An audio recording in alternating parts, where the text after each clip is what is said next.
Okay, so yeah, so Captain Marvel was the first Marvel version of Captain Marvel, and he was a lot like Superman. That he was an alien who could fly, and he was strong, but he wasn't as strong as the Hulk or anything. He was, he could lift like 20 tons or something. Not even that, maybe 10. He's about less strong as Spider Man, maybe. Okay, this is the other person I think of when I think of Captain Marvel is her. She was a Captain Marvel in the 80s, and she could turn into light or other forms of electromagnetic radiation. And she was a really interesting member of the Avengers, and eventually, changes in her character caused Roger Stern to leave Marvel. Captain Ultra is like a really bad copy of Superman. Captain Universe, part of the idea of Captain Universe is who he was would change a lot. That whenever somebody needed the Captain Universe powers, they would get them. Spider Man had his powers briefly. And this would allow them to accomplish something that they needed to be done. In Spider Man's case, it allowed him to fight Magneto. So, Black Tom Cassidy is the cousin of Banshee, and he partnered with Juggernaut for a while, and the two of them would fight the new X-Men. And so here's Banshee during the time when he didn't have his powers. He overextended himself and lost his powers for like 20 years. It was a long, long time.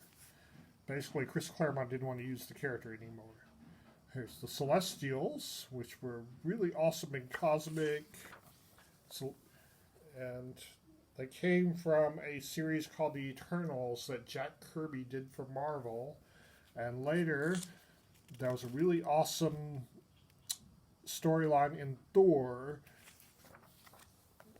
that Mark Grunwald wrote the conclusion to. And here's the Champion, obsessed, one of the elders of the universe. And there's the Champions of Xandar, which these sort of, if you squint really hard, appeared in the Guardians of the Galaxy movie, but not quite.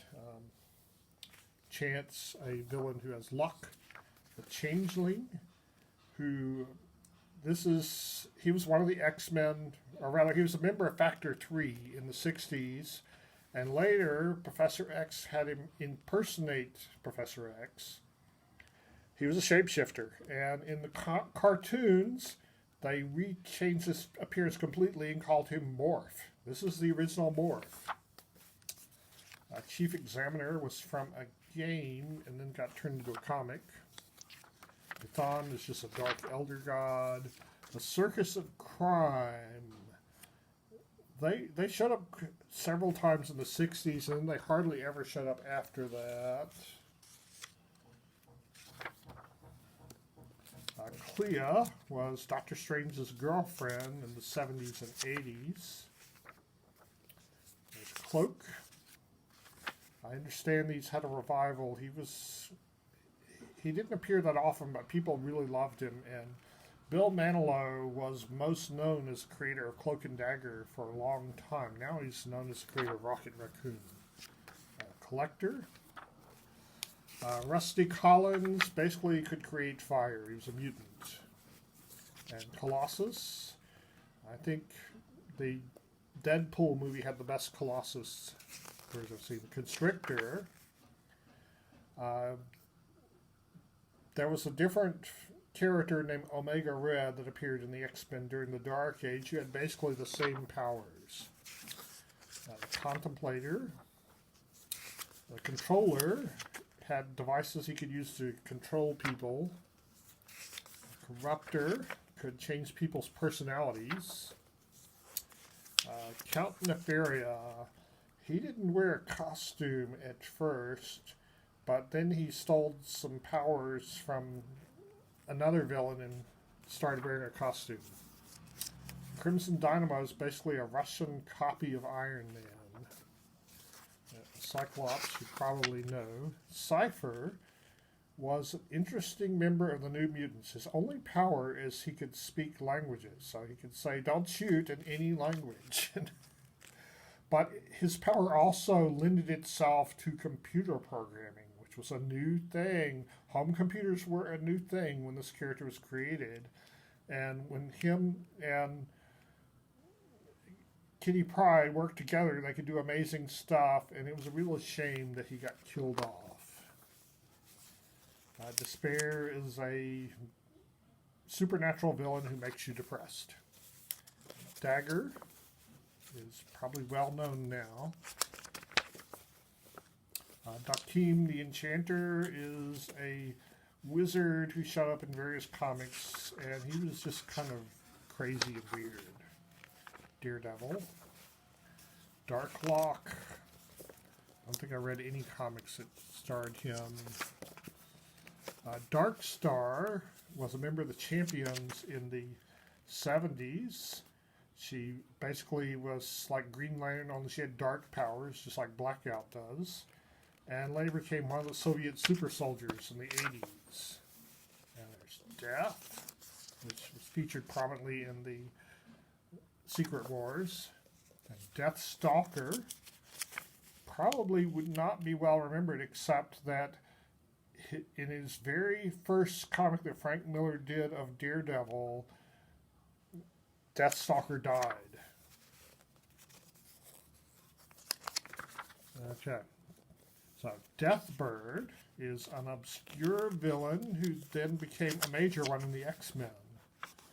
Turns out that she was Shi'ar and nobody knew it. And Deathlock was RoboCop in the 70s. Before RoboCop was invented, there was Deathlock. He even had the text that would appear on the screen in his mind that would tell him stuff. And Destiny was a member of the Brotherhood of Evil Mutants who could predict the future, which made her really dangerous. She didn't have any powers. She was in fact an old woman, but she could predict the future, and so she could tell her friends, hit over there, shoot that way, things like that. Here is another character named Destiny that I've not heard of. The Deviants were from Jack Kirby's Eternals comic. These and Devil Dinosaur and Moon Boy are other Jack Kirby creations. Diablo was an alchemist who was hundreds of years old. He was a Fantastic Four villain, and he had to create all kinds of golems and things. He was a pretty tough villain for them, and he's pretty much forgotten. Doc Samson used to look very different, but John Byrne recreated him this way. He's basically a psychiatrist who's super strong because he has Hulk powers. Dr. Demonicus is basically an aquatic Doctor Doom, and here's the actual Doctor Doom. And Dr. Druid, he's a telepath and a mystic. He had some interesting comics in the 60s that didn't sell that well, but then he became an Avenger in the 80s for a while until he turned evil. Dr. Octopus, you probably know who he is. And then look at all the different identities of Henry Pym. First he was Ant-Man, and by Avengers 2, halfway through the comic, he became Giant Man. And he left, and when he came back, he became Goliath. And then he just became a non-scientist with no powers. Well, he wouldn't use his powers. He was just a scientist and an advisor to the West Coast Avengers until a really great storyline where he became an interesting character, but they retconned that all away and made him back into Giant Man again during the Dark Age. He was Yellow Jacket for a while, too. Originally, Yellow Jacket was a villain because he'd gone crazy, and then when he regained his sanity, he continued being Yellow Jacket for a while in the Avengers. But Yellow Jacket was never that successful. There's Doctor Strange, who was really problematic to run for the DM in this game, and people want to run him a lot. Dr. Sun, basically a brain in a robot body, is a villain from Tomb of Dracula. This is a villain for Dracula. Dormammu, you probably know from the Doctor Strange movie. And Dracula was a Marvel villain. At one point, Marvel got the rights to all the Universal monsters. So there was a Frankenstein comic, a Living Mummy comic, a Werewolf comic, and a Dracula comic. And Dragon Man is one of Diablo's creations. He's basically a magical robot. Let's see. Lost the page. Yeah, Dragon Man. Basically a magical robot created by Diablo. Drax the Destroyer. Now, when I saw him in the Guardians of the Galaxy movie, I had no clue who that was supposed to be until I told me. He looks so different in the movies than he does here. And they messed up his origin quite a bit in the movies compared to this. Originally, he was a human who'd been put in this body to fight Thanos. He was created for that purpose. And his daughter was Moondragon.